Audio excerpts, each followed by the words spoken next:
Now we'll be turning to Mrs. Marie Failey to do our closing.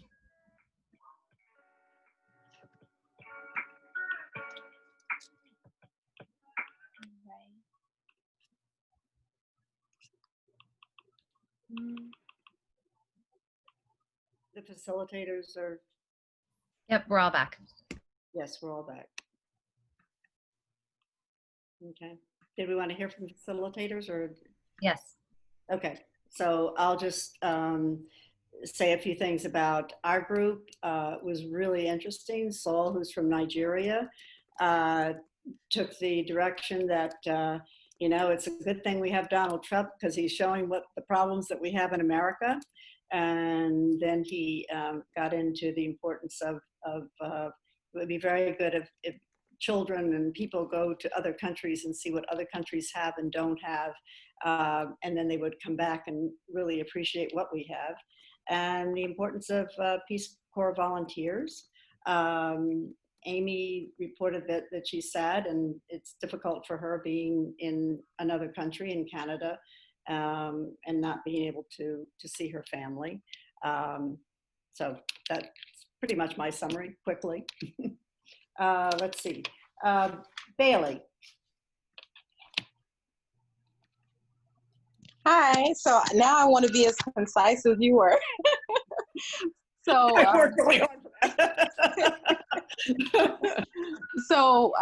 This is, I will say this, this is the first time that my group had very distinct responses.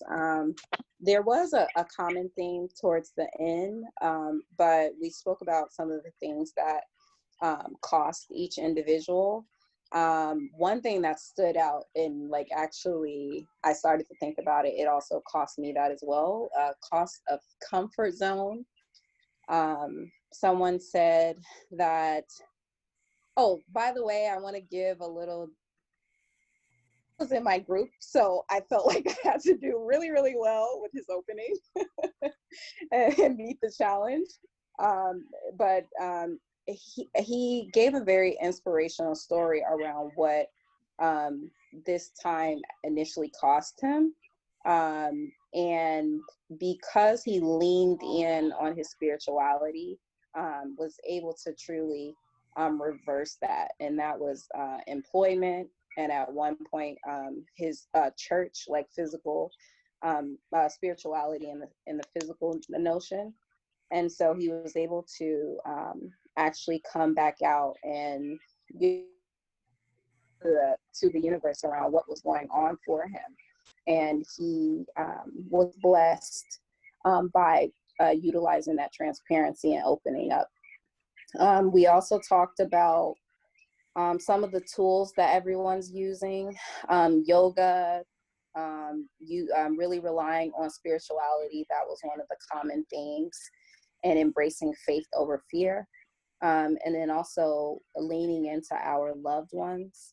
One of our members actually expressed that he experienced significant loss during this time, but he actually was able to utilize therapy, and it's been very helpful in keeping him in a positive space. Okay. Thank you very much, Bailey. Dr. Clifton?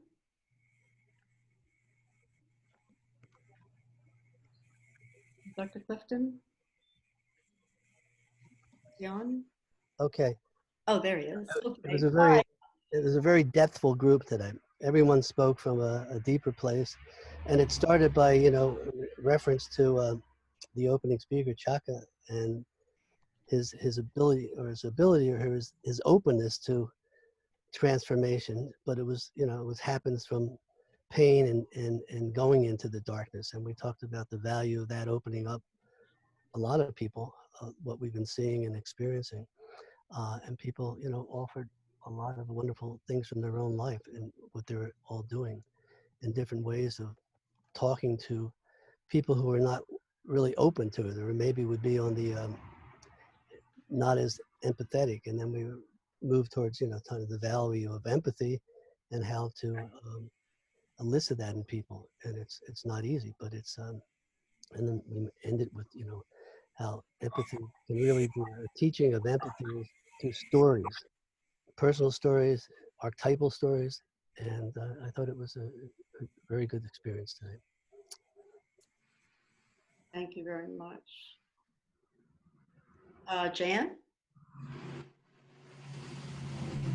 Someone covered my group. Melanie, did you do that? Because I had a terrible technical issue.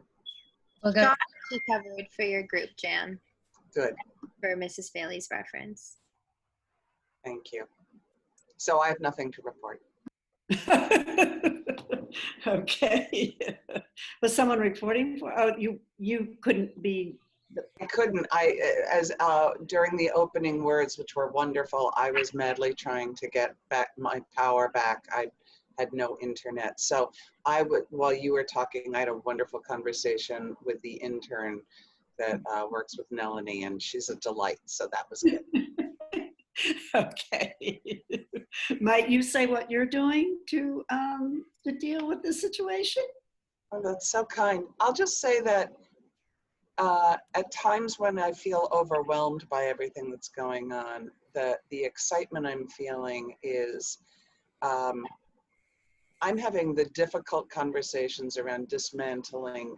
I am approaching clients and companies that I work with as a consultant and having much more courageous conversations around racism and issues of diversity, equity, and inclusion, and which is not really what people hire me for. So I'm loving that my personal passions and convictions are seeping into my work. And I think that's happening across the board. And I find that so encouraging from what I grew up in the 60s and 70s, where that wasn't happening in the same way. So. And do you see that as part of what being the pandemic, that this is happening, that they're having these courageous, or just in general, they would be having? I think they're having it in response to the murder of George Floyd and the demonstrations and that they are home, they're thinking more deeply. And I'm finding that companies that often could be perceived as being tone deaf on this issue are doing some very deep work around it. And so that's encouraging. It's a long way to go, but it's very encouraging. That is wonderful. Yeah. Thank you. You're welcome. You're welcome. Thanks for asking. Thank you for asking. Shaw? Hi guys. So for us, it started off. We had so many different perspectives, but it started off that there seems to be a positive and negative impact. Both at the same time. Hold on a second. So it seems that there's a positive and negative impact both at the same time, and even with that, surprisingly, a lot of people are finding that some of their relationships are strengthening. They're being strengthened. And some people that they didn't speak to in the past, they're opening up to them, and they're actually talking to them more consistently now in this time when we have a pandemic. And the cost that unfortunately people have been suffering through, people have lost their jobs. People have it's cost them their relationships in business, and a lot of people are some people are also realizing. Also, people are realizing that others don't understand what they are going through, and some things that have worked for people, meditating, offering services. Also, we have people that are volunteering with the mental health initiatives. So things of this sort have definitely helped people. And the concern has also been that there's a polarization where it seems that sometimes we're living in two different countries. There's two different sides. It's been tough on people. And lastly, the emotional impact. Some people feel embarrassed by what is happening, and but the best way to break away from this is that we all have to just be honest. And of course, some people who are raising children, it seems that this pandemic, it's exacerbated these situations. It's even gone to some breaking points, but it's important to seek out, be honest, and get help, and just realize we're all in this together. Great, thank you very much. That was really incredible. There's just such a variety. So I'll just sum up now. Is that I think we have one we more. have, Natalie. we have oh, Natalie. I'm sorry, Natalie. Yes, Natalie. I'm so sorry. Oh, no problem. Hi, everyone. We had a great group. We started out small and then we expanded and had some great conversation. Some of the emotions that our group are experiencing includes unreadiness, feelings of anxiousness, rage on one end of the pendulum, hope on the other end of the pendulum, anxiety, and at times for taking action, a fear of retribution. So that's interesting because I know that a lot of people are impacted and they feel a very specific way about what's going on. One of our participants said, what really matters, right, is the result that we're seeking. So at the end of the day, what's going to make a difference for us is being able to see the change that we seek. And until we see that change, we're going to continue to spiral through all these emotions. We had one participant who described what she's feeling as taxing. There's a taxing toll, taxing yet, and it's exhausting, but it's also invigorating and clearly very necessary that we understand and have a better awareness that everything we do or say has been shaped by a series of things that at this point we realize are not necessarily positive. And that this all took 100 years or more to create, and it's going to take a much longer time to dismantle. So there are a lot of mixed feelings and emotions about what's going on. And it was cited that this safe space on a Friday for some has been a lifesaver, has been the place to go when, you know, they just don't know what else to do with this. There's a disturbingness that there's a disturbed feeling that we have to be active ambassadors. We have to take the conversation out of this space and get something done. So what are we doing? It's great talk, but how are we actually going to be able to move forward? We need to see action. We need to see and talk to the faceless people who need to hear what we have to say, what we've been sharing. We also recognize through one speaker that this is actually the second wave of Black Lives Matters. And this second wave has been embraced so profoundly, more so than the first one, right? Which was, I don't know if it was Trayvon Martin that triggered the first one, but this second wave has been just so large. It's been the tsunami that we didn't see coming. We also had one participant who had a very personal, scary experience of coming across a dark web group and actually being in the group's website and seeing the horrific language and the terrible things that were describing how to annihilate the minority population. She actively took steps to notify authorities and then struggled, as I mentioned, with that fear of personal retribution, of being sought out and, you know, found out and punished for what she did. But she made a very profound statement. She said, more people, I'm learning, more people want to do good than evil. And I think if we have a mantra like that, if we have something that we can cling to, that there are actually more of us who want to see a different outcome. The others are just more strategic, sneaky, they maneuver, they are undercover. And so at times we overlook or we discount and we say, ah, it's just the way of the world. But there is so much more for us to be aware of, and this is a time of great awareness.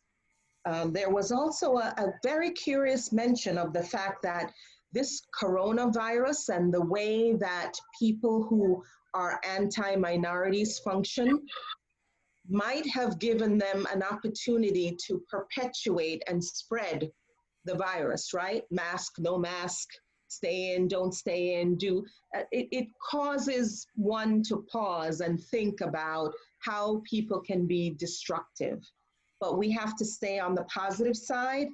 We have to pull in mindfulness and meditation. We have to come up and go into our playlists so we can be immersed in a different sound. We embrace the concept of Black Lives Matters and understand at its heart what it's meant to do. And we need to keep talking. We need to keep writing. We need to keep sharing our stories. Thank you very, very much. I think everyone has pretty much said, the conclusion. I'll make it brief because we have a time frame, but there seems with the whole group, with every group, there's a lot of resilience, there's a lot of care, there's a lot of joy in our living and our caring about each other and others and the community of people who are suffering.